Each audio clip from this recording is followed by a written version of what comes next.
Fleming from Fleming's Ultimate Garage. Thank you for joining me today on what may be the fastest video we've ever done, right? Whoa, you say, Tone, that's, what does that mean? It's gonna be a short video? You're gonna talk super fast? No, we potentially could go 200 miles an hour plus in this car right here. Maybe not, but however, it is built for that kind of speed. We're gonna spend some time looking at this, and I'm gonna apologize up front. Normally I don't read off of these things here. I know most of everything about the cars, but in this case here, there is so much put into this car, almost $250,000 spent on it, and 6 test miles. 6 test miles, right? When we look at some of the detail and the effort put into this, you're gonna say to yourself, wow, I had no idea that a NASCAR looked like this underneath, inside, and whatever. This car is actually mid-engine. Tone, mid-engine? The engine's back there? No. I'm going to show you what that means as well, and I'm going to show you the finest, some of the finest, because there's a lot of competition out there, but maybe the finest black paint, tuxedo black paint you've ever seen. All right, so we talk about paint and things like that. Here's what I want to share with you. Painting, you and I could probably paint a car. You say, Tone, I've never painted a car. How could I possibly do that? Well, it involves a little bit of this. However, painting a car is not wrapped up in the paint. Yes, it's a big process, and I'm not taking anything away from the painter. However, great paint is tied up in the prep of the car. And you say, well, Tone, what does that actually mean, the prep of the car? Well, here's what you'll know.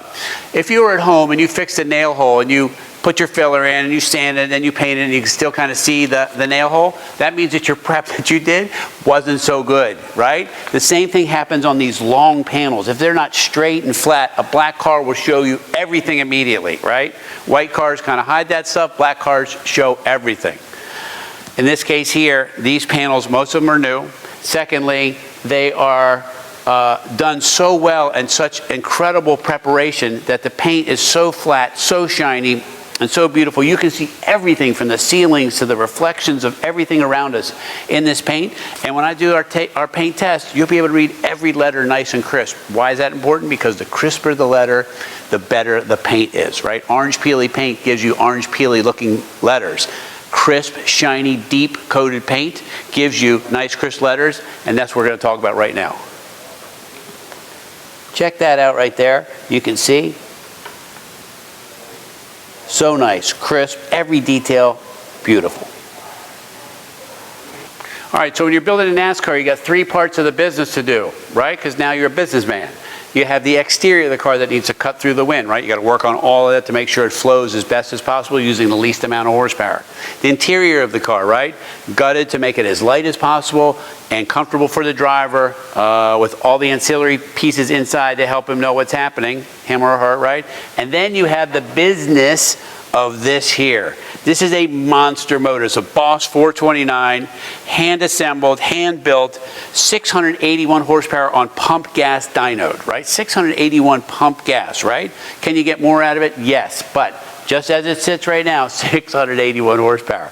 The one amazing piece about this car is this, is that it was designed not only to go on a track, but also to go for cruising and things like that. So what does it have that maybe a NASCAR? This has air conditioning, believe it or not. This has modern heat and air. So you could enjoy this car, right?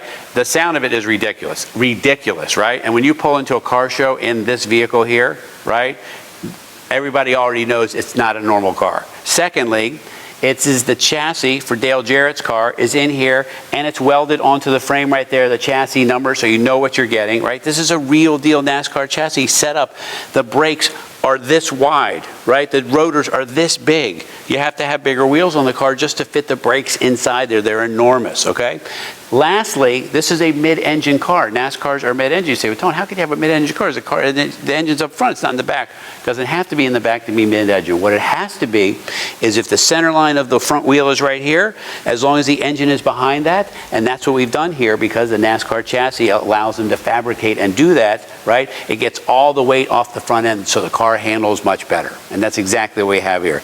Not to mention a giant radiator, electric fans, all of the things that you would need to make sure that you ran cool and enjoy. Has the screens in front to keep bugs out. These right here for fresh air. And then lastly, we have ram air here, ram air here through the cowl, and the cowl is scooped in the back, custom molded in the back, so the cold air gets inside that air cleaner and it doesn't take the hot air from where all this work is going on.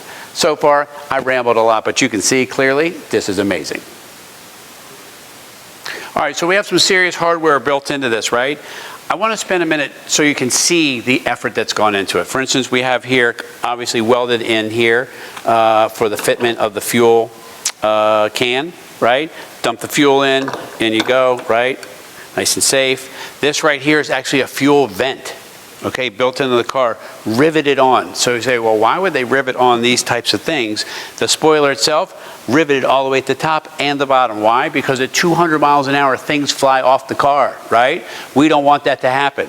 This right here, there's a lot of air coming inside this car, a lot of air, so much air that potentially this could have popped out of the car because of the turbulence inside. These straps do a good job of holding that back down, all right? Once we get inside here, we have the taillights. Here's what we're trying to do, right? We're trying to make the car as smooth as possible, going through the wind, right?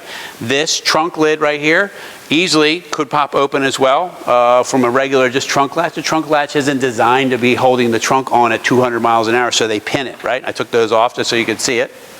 But check this out. The trunk is as nice as any Bentley trunk that you'll ever look at. The fuel cell is here, dual fuel feeds, right? The frame and chassis welded all the way through the back here. The battery held down in a billet mode. Dual cables holding it all together, right? Exactly the way it's supposed to be. Set up nicely, beautifully restored, and you can still see it's so much nicer than an original NASCAR because this was designed to be a show car as well and to be able to take this places, go to a show. When you pull up in this car, I keep saying it because once you hear it outside, you're like, oh my God, now I get it, right? When you hear this car, that Boss motor coming out the sides in this car is amazing, and I can't wait to show it to you. All right, so much of this car is underneath of it as well, right? We talked about the business of everything in here, but there's so much underneath that you can't really see while we're walking around. For instance, welded onto the drive shaft is the pulley to drive the pump to cool the rear of the car, right?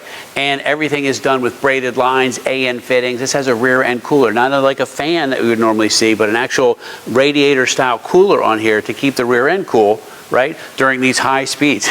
Every piece is engineered to be heavy duty. It's very much like building an airplane, right? There's a lot of redundant backup features here to keep this car operating for 200, 300, 400, 500 miles at full throttle. It is an amazing environment for these to be in, and this is a great representation of those details. All right, so come join me inside here because this is the business department inside. How we doing? All right. All right, so come on in here and let's see how we get this done. This is a quick release wheel. Makes it easy to get in and out. Okay, that's on. And now we are in the business department. The business department. Every place has a business department, whether it's a building or a car. This is where business is done, all right? Whew. There is so much done in here, and detail-wise, that's amazing. First off, you can take somebody with you. Second, you can see that the chassis, right? The chassis is welded all around the whole car, and then the car is actually hung on top of the chassis, right? The chassis doesn't really need the body of the car other than to make for aerodynamics because everything is so stiff and welded together. It's really amazing. Air conditioning control is there. If you decide you want to use the air conditioning, your shift light right here, power cutoff switch, full array of gauges in your face, right, so you can see things. The only thing that you may consider changing is this says 160 mile an hour speedometer, and if this car goes significantly faster than that, you might want to think about that. However, 160 is probably pretty fast, and you might want to experiment with that first. This has the rear cooler over here, ignition, transmission cooler, fans, and then you got a start button right here. These are actually power windows, right? These are power windows for this car, which is kind of cool. So a track day, you could take this car, enjoy it, and drive it on home, which is super amazing. Full sets of the seat belts. You got shoulder and lap. And you're in a cockpit, man. This is it. You're doing your business, you're driving, and you got the big mirror right here. There's so many little things that you can't really see. I don't know if in the video or not, but so many little touches that you can't really see. The fasteners being stainless steel. The VIN number welded to the top of the tag, to the top of the dash, so you can make sure you're in compliance. Clips to hold the windshield in place because of the turbulence that's inside the car, right? Trying to keep the driver cool during those high-speed races. And beautiful tin work done in the back. It's just such a well put together car. I could ramble on for days about this. I don't want to bore you, but once you get it and you drive it, you'll know exactly why I'm smiling. All right, so we're going to close up the video, but I want to read a couple small things to you just so you know what you're getting, right? You're not getting just a 69 Torino with a motor in it, right? You're getting a full NASCAR chassis under here, right? From Dale Jarrett's car. The hood from Holman Moody car, number 17, okay?